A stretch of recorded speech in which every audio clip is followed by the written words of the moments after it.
So today I'm excited to welcome Tom from the band Cultures to Talk the Music to chat about their musical career. Tom, welcome to Talk the Music. Would you like to introduce yourself? Hi, I'm Tom. I'm the bassist and one of two of us from Cultures. We've been going for a very long time, since 2012 was when me and Josh decided to form the band. It wasn't formally a two-piece, but we are now, and we enjoy kind of touring and gigging as a two-piece, with session musicians joining us when we do play live. Nice. Well, it's great to have you on. So how did Cultures come together as a band and what was the driving force behind the formation? So me and Josh were originally in a five-piece at college many, many years ago, and we just weren't getting on with some of the other people in the band. We had kind of had aspirations to kind of push the band a little bit further than kind of where it was going. And yeah, so us two and the drummer at the time kind of left that five-piece band and created Cultures. And yeah, that's kind of how it started, kind of was just different genre tastes originally from the old band that I was in before that. Yeah. Whereas us three kind of at that time had a similar kind of feel for what kind of indie music we wanted to write, and so that's kind of how Cultures came about. So what's the story behind the band's name and how did you end up with Cultures? So Cultures actually is from our old drummers. He kind of came up with it. Um, they were going to study some form of chemistry, biology-esque degree. And so Cultures is basically like the cultures you find in a Petri dish. That is kind of us. Um, I guess you could take it as well as that we are quite cultural as a band. Like Josh lives in Milan at the moment, and loves traveling. He's traveled basically half the world already. So yeah, that's basically cultures came from the science idea, and we kind of liked it. One word. We don't really like the word "the" in front of band names. Um, Not that there's anything wrong with it. If you want to call yourself the something, that's fine. But just for us at the time, we just felt like, yeah, we just wanted something that was kind of catchy, and we settled on Cultures, and we've never looked back. No, I do like it. I do like the name. Thank you. So can you tell us about your creative process? Do you all contribute equally or to songwriting or is this a specific role for each of you? Of course. So as the band has developed through time, as have mine and Josh's creativity. So originally when we first started the band, when we've been three pieces, we've been four piece at one point. There was different kind of people coming into the band and saying like the drummer would always bring like the drum parts because me and Josh aren't the best with drums. We kind of know what we want, but we'll make some weird noises like this is kind of how, and then a drummer will go, oh yeah, that's what we mean. And it kind of still is the process with that in terms of when we actually get into a studio, we will get a session drummer to come in with us, um, and form that little section. But we know what we kind of want, and at the moment, we both write the music, and Josh typically writes all of the lyrics. He just yeah, he's a really great lyricist, and that's kind of tends to be how it works. I write a lot of music, and I'll come to him with that as well, and be like, this is what I've got," and then he'll sit down, and then he maybe like will tweak things or move things around or go, "What about this? What about that?" And our process really has changed post-COVID. Like we learned during lockdown that we can make music from our bedrooms and we can budget more on our sound. We looked at kind of how artists like The National, and then The National then spoke to Taylor Swift, and that's how Taylor Swift's latest albums have been made, especially a lockdown albums. Like she basically asked The National how do they make their music, and their music is made with them all living in different states and recorded over the internet. And we learned that we could do the same thing. Hence, then Josh moved to Milan 4+ years ago, or around 4 years ago, and since then, we've learned that we can do the same. We can write music, as the two of us, from our two locations, and then we just send it to each other back and forth. And Josh will then come back here, normally when he's visiting family or we're gigging, and we'll try and get a little bit of time into a studio session and maybe get the odd little bit that we can't really get tonally down here. So sometimes that's vocals, definitely drums. Like we can't record drums particularly well. So them two things mainly. But most guitars on our tracks are are recorded nowadays at home. All the synthesizers are recorded at home through Logic. And then yeah, it's just kind of we send it off to a mixing engineer that we really like. So we use a guy called Lee McCarthy, who's part of Sugar House. Um, and they've done some other great tracks through like Glass Caves, and um, they've done a couple of Larkins things. They've just done Corella's album. Um, yeah, so we get Lee to kind of do that bit of the process, and he loves kind of working with us that way. And then we'll send that off to a mastering engineer. We've got a couple that we use there, and that's kind of the process. Um, that is the whole process, I guess. I just told you the whole of it. So yeah, that is kind of how we write. So what themes or messages are you trying to convey with your music? Um, so Josh has got this big thing about kind of we always try and write about things that are going on in our lives. We want it to be something that we connect with, Yeah. in terms of lyrics, in terms of that is kind of one of the biggest things we want is like we want the viewer or the listener, I should say, to basically hear kind of like what we're going through, if that makes sense. Um, so yeah, so you'll probably hear some of the more earlier culture stuff is kind of references to kind of like growing up as a late teen, early 20s bloke who's single and then isn't single anymore, kind of thing. And then going through breakups, going through, kind of that just growing up as a person, moving away from home for the first time.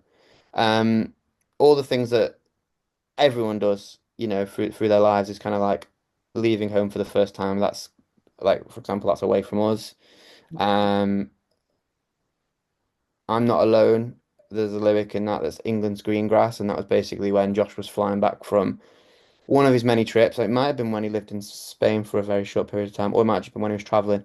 But when he was flying back and he saw, like, before you come into Manchester Airport, you kind of just see all the green rolling hills, and it just refers to that and kind of being like, you know, he felt back home before he's even landed. Yeah. So that's kind of what our music is. It tries to we try to include everybody, and hopefully they especially people in England or in the UK, or who especially with like I say them kind of themes like will understand more so. But I think we also have a wider audience of people that kind of since the internet allows us to kind of see our demographics and see like our Spotify listeners. We have so many in like South America and America, Yeah. and Europe, that just surprise us, and obviously they aren't necessarily going to understand a day in the life of a lad from Stockport, but yeah, that's kind of us. Yeah. So are there any specific influences that shape your sound? Um, so there is, and I think they've changed massively. So when we first started the band, like Josh, or when I first met him, even like I remember Josh basically being proper into like singer-songwriter, like Jack Johnson-esque music. Um, but we're not like that. We're more like it's all developed over time as well, and I think you can hear that. I used to say that we're not like a typical Manchester band, Yeah. and we used to get a lot, especially like before COVID. We've had the odd A&R labels like chatting to us and stuff, and with typically American A&R labels will always say to us, "You don't sound like Oasis," which there's nothing wrong with sounding like Oasis, but we don't want to sound like someone from before, if that makes sense. Like our influences are kind of all go from like myself. I love 70s, 80s music. I love the early rise of synthesizers. I love Pet Shop Boys, for example, Yeah. that Josh would be like not as big a fan of. Um, but I think you'll hear actually in the songs I get away with putting some kinds of vocodery-esque weird synth sounds that are just underneath, or like voiced choir people that are just off a synthesizer. And I just love like layering pads and synthesizers and building all that sounds together, and then that kind of stuff. Um, and I used to say that I really love the Smiths, but I didn't think any of my music, any of my side of writing music came through in that way. But recently I've actually started to listen, and I actually think my bass tone is quite Smithsy. And I think I play slightly Smithsy, and that's quite a big statement to make, I know. But yeah, whereas Josh, I think Josh would say it's a mixture of that again. He loves all kinds of music. He listens to everything like, blues, soul, Motown, 70s, 80s, now 90s music. Like we've definitely got to a point where we're not as afraid to basically write music that's more pop. When we first started, we were too afraid. We didn't want to be a pop band. We wanted to be a rock band. Um, And I don't think either of us are afraid to say that, like, we are happy to write pop music. Like, we both listen to Billie Eilish quite happily and love Billie Eilish and love watch her production stuff, or Taylor Swift, or yeah, there's a mixture. So I'd say, like, our music as such, has been developed from Josh basically like in his early songwriting music. Sing, I should say, Josh has liked his early singer-songwriting music like Jack Johnson, but that's developed into like in Kings of Leon and like the mid 2000s kind of indie scene to like where we are now. And like, for example, we played with a band called Giant Rooks from Germany and we supported them 2018 before they kind of where they're at now, which they're massive, but we can even take influences from them and kind of like other bands that we play with on the circuit that are kind of we see coming through. Like I've mentioned Glass Caves already earlier. We've been in the studio and referenced certain points of what a Glass Cave that album or song has done in terms of production value. So yeah, there's lots of kind of different things going on. It's not one set sound, and I wouldn't ever say that one culture song is ever based on one artist in particular. Yeah. Um, and I think our music, each individual one, if you could listen to all of them together and you go there, they're all cultures, but I don't think you would go, I don't think they all necessarily live next door to each other in terms of, I think that they are all different stages of our lives as well. And I think that they complement each other, but also they're also different, if that makes sense. No, it does, yeah, definitely. So what are your favourite songs you've created and why do they stand out to you personally? Um, So I personally, well, I love Away From Us. Away From Us is the first, well, one of the first tracks that we ever wrote as a band. Yeah. Me and Josh kind of threw it together, and then we went into our first ever studio session and showed this producer like a load of tracks, and he went that one, and we were like, we literally wrote that last week, and he was like, no, that's going to be good. And that kind of was the start of our journey. Was that track, and I love playing that track live. Um, that really it still gives me them early moments of being in the band. It just it pulls them back as we've been going for a long time, like working through various different songs and various different kind of people in the band, but that always brings me back to cultures and Josh and me and like our friendship and like we are best mates. So I'd say that one. And then more recently, I'd probably say I really like Meteorite. I love playing Meteorite live. Um, I just like the dark, deep textures in the song. Um, I got quite creative with that myself, with the in terms of some parts of that song. We were just in a studio quite late at night, and it just formed together quite nicely, and I quite like that song playing live as well. Um, so they're probably my top two. Um, or then there is Marlone as well. I always forget about Marlone. And we have always had this saying that we'll play Marlone at the end of a practice, and I don't know why, but it's just always become a thing.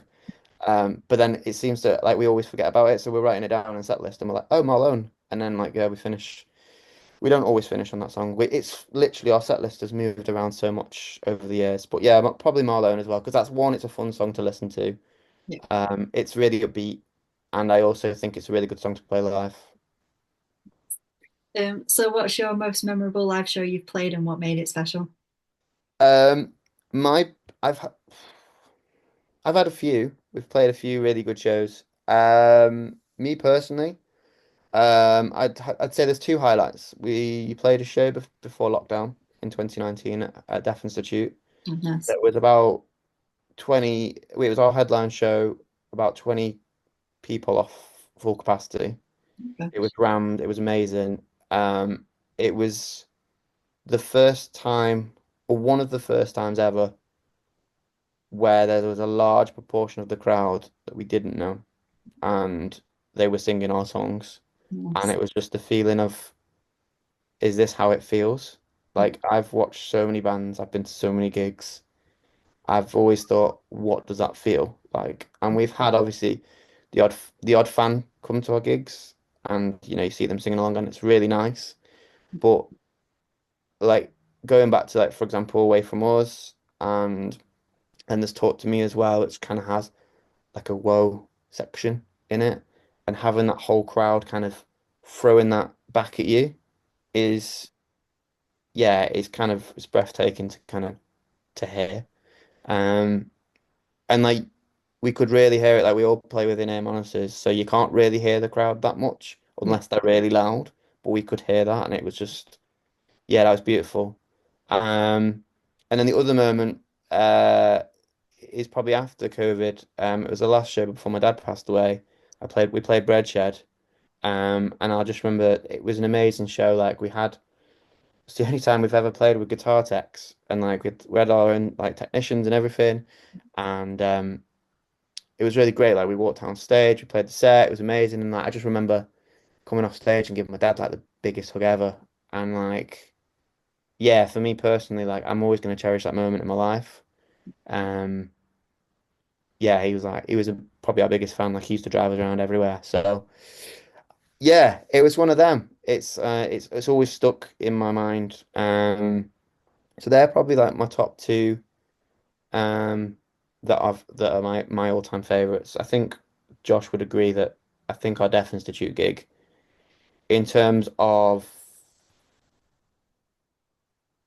career highlight, is probably that. It's probably 2019. I think we felt like we were on such a trajectory of going somewhere. We had at management at that time. We had everything kind of going for us. Yeah.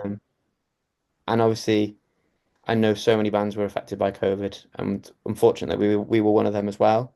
Yeah. And we're just learning kind of to rebuild 5 years on from kind of COVID. It's like, and obviously other personal events, like obviously losing my dad.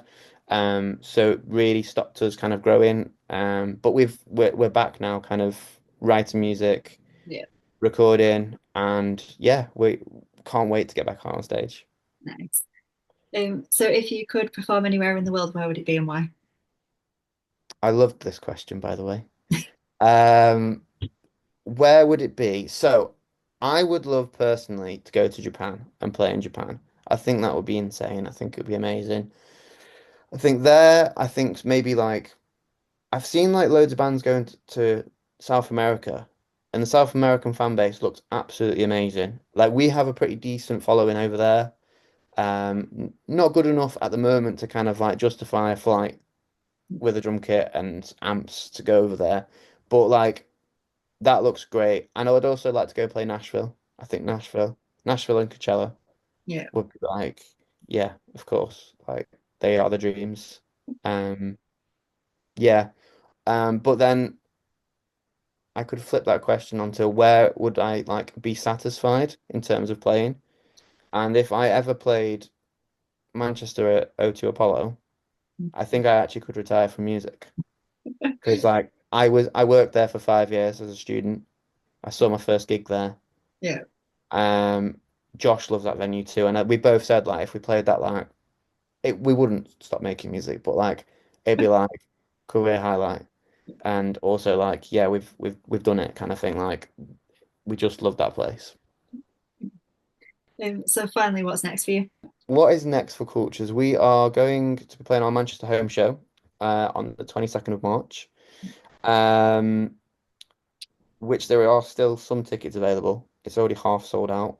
So it's going to be packed already. And I already know that we've got plenty of other people, mainly friends and family, who need to buy tickets. The classic friends and family. But that, and then we're going to go away and write for a little bit is Nice. our main two things. Yeah, we're going to do a lot of writing, I think, after this. So if you do want to come and see us, I think March would be a good time because I can't guarantee we'll definitely play another show in Manchester this year. I'll put a link for tickets in the description for anyone who wants Yeah. to buy any. We are trying to also sort our show out in Milan at the minute. But yeah, so basically, yeah, to summarize, we have our show on the 22nd of March, and then we will be going away to do a little bit of writing, and then you will see some new music. We do have a new single at some point this year. It just needs finishing in terms of we need to just go into the studio and record some vocals at some point. But I'm really excited for that song to come out. It's titled Impossible, and if you do come to our show, we are likely to play it. Nice. Yeah, yeah, Yeah. I'm looking forward to following your journey and seeing what's coming for you. Thank you. Yeah, but yeah, a massive thank you to Cultures for joining me on Totally Music. If anyone would like to check out the music, I'll leave all the links in the description below for you. Thank you. Thank you.